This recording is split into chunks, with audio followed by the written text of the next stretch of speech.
Vamos começar já falando de Palmeiras, antes de colocar os palpites, né, que a gente deu aí no programa de ontem. Já vamos abrir o programa com Palmeiras, né? Vitória por 2-1 contra o Sporting Cristal do Peru, né? E foi uma vitória, assim, a gente estava até falando antes do programa, né? Pode parecer que tenha tido muita dificuldade, que o Palmeiras não tenha jogado bem, mas não. O Palmeiras até que jogou bem. Criou bastante chance, fez o gol ali num pênalti que a gente vai comentar, mas eu acho que foi pênalti, né? Teve o toque, o Loeb falou que talvez não precisasse entrar ali, porque o juiz viu, tal, não mas deveria. Eu considero que foi pênalti, mas o Palmeiras Também acho. fez o que se espera, né? Que é pressionar um time menor em casa, conseguiu fazer o 2-1. Claro, quase tomou um empate ali, né? Se não fosse Carlos Miguel mais uma vez, né? O Palmeiras ia sair com 2 vexames seguidos aí. Uma derrota para o Corinthians num clássico com 2 a mais, um empate em casa contra o time peruano, mas o Carlos Miguel garantiu. Mas, Alex, no final das contas, o que vale é a vitória, né? A primeira vitória do time na Libertadores. E o que você tem a falar desse jogo, que eu considero que o Palmeiras foi bem, apesar do placar magro. Num jogo em que as coisas não resultam do jeito que o torcedor espera, no sentido de gols, né? O que importa é ainda conseguir a vitória. E foi o que o Palmeiras conseguiu. 3 pontos importantes. Seria catastrófico para o Palmeiras deixar 2 pontos ontem no Allianz Parque contra um time que não disputa a Série C aqui do Campeonato Brasileiro. Esse Sport Cristal é muito fraco. O cara que acertou aquele chute no primeiro tempo, ele não sabia que ele poderia fazer aquilo na vida e sabe que nunca mais vai fazer de novo. Então assim, e no segundo tempo, teve uma pressão final do Sport Cristal, porque o Palmeiras cedeu espaço e conseguiu oferecer ao Sporting Cristal uma oportunidade de ouro que o cara cabeceou como se fosse uma bunda de vaca ali a bola. Assim, tinha o gol inteiro à disposição para ele cabecear, ele cabeceou de olho fechado para onde desce. E aí o Carlos Miguel, no reflexo e bem posicionado, salvou o Palmeiras de tomar o gol de empate. Então, contra um time quase de várzea, o Palmeiras não pode se dar o direito de quase perder 2 pontos. Então, assim, teve intensidade no primeiro tempo? Teve. Segundo tempo, pra mim, foi horroroso. Mas, assim, foi muito ruim. Primeiro tempo, teve volume de jogo. Criou chance. Perdeu vários gols. O goleiro fez grandes defesas. Teve bola na trave. Teve chute de fora da área que passou lambendo a trave umas 3 vezes. Então, se 1/3 dos gols que o Palmeiras perdeu no primeiro tempo tivessem sido convertidos, o Palmeiras sairia do primeiro tempo com uns 3-0. E aí já construiria naturalmente uma vitória tranquila, como foi no ano passado contra o mesmo adversário, metendo 6. Então, assim, esse Sport Cristal é muito ruim. E o Palmeiras quase, mas por muito pouco, não se complicou. E aí você pergunta, mas por que então teve tanta dificuldade para ganhar do Sport Cristal?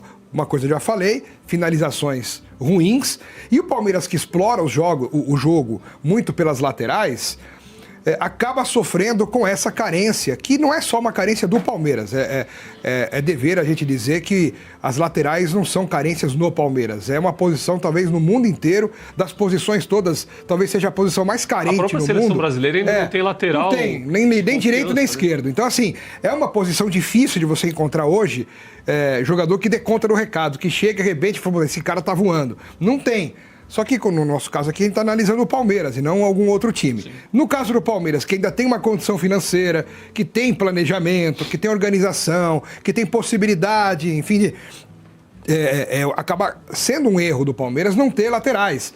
E aí que eu falo diretamente para o Abel Ferreira. Ele já perdeu o Piquerez. Aí, o Jefté, que seria o reserva imediato do Piquerez, teve uma lesão muscular. Eu nunca torço para ninguém se machucar, mas ele fora do Palmeiras acaba sendo melhor do que dentro, né? Não, assim, eu preferiria que ele fosse vendido, porque ele ficaria fora e não por causa de uma lesão, porque o cara tem o direito de buscar o seu espaço, de trabalhar, mas não é um jogador de nível para jogar no Palmeiras, o Jefté. E aí aparece um menino da base que quando teve a sua primeira oportunidade, teve personalidade, jogou bem, mostrou valor, mostrou talento, e numa primeira partida que ele foi mal, o Abel tirou para improvisar um cara que na posição dele é grosso, e improvisado é pior ainda, que é o Kelvin. Nem cara de jogador o Kelvin tem. E aí ele chega na direita para jogar, é um desastre. Aí ele vai improvisado, ele é destro, vai jogar de lateral esquerdo, ele fica troncho, ele não consegue. Parece o Curupira. É ruim, é ruim, não funciona. E eu queria entender...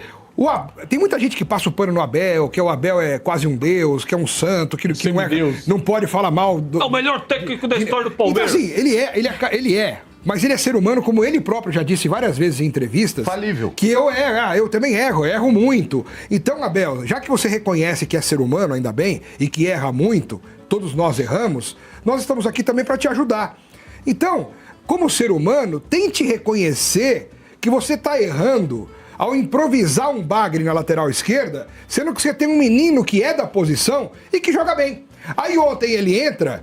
Em 2 minutos dentro de campo, já faz mais que o Kelvin, sofre o pênalti. E na coletiva, quando você é perguntado sobre isso, você fala, não, ele entrou na hora certa. Porque se eu não coloco ele ali, talvez ele não ia sofrer o pênalti. Então ele entrou na hora que tinha que entrar. Talvez se você tivesse colocado o Arthur desde o começo, o Palmeiras tivesse fluído o jogo muito melhor.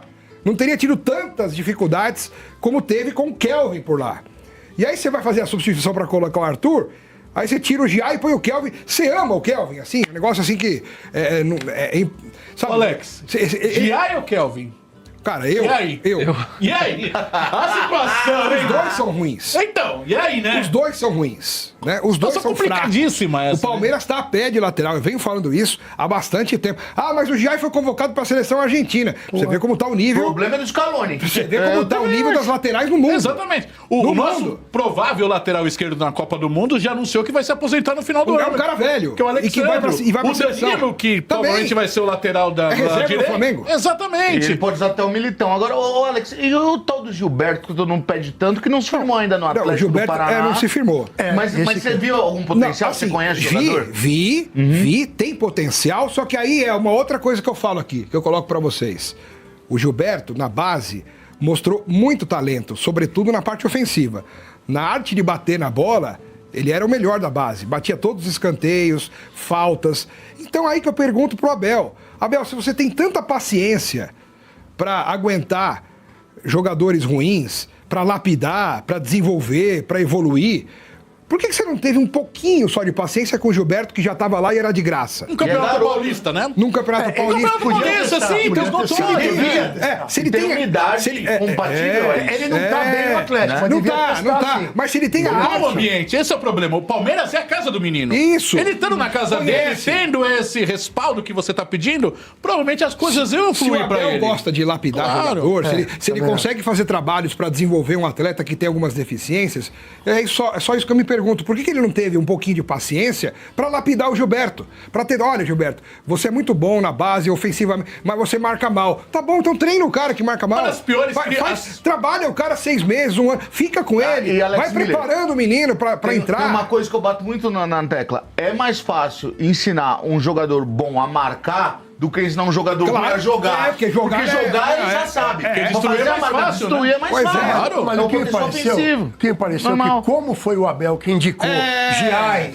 e indicou a necessidade de autoafirmação daquilo que ele justificar. Ele não vai dar espaço. E foi caro, viu? Os dois custaram muito caro. Ele não vai dar espaço. Esse é o problema, né? Ele não vai dar espaço pro moleque da base. Se ele indicou 2 caras que são ruins pra cacete, porque o Palmeiras tem saudade hoje do Mike, muito, e do Marcos Rocha.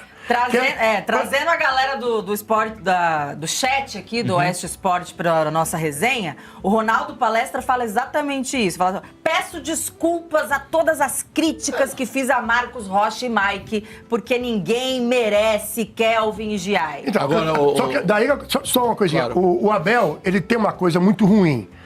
Ele não admite, ele acertou muito em algumas contratações. Muito.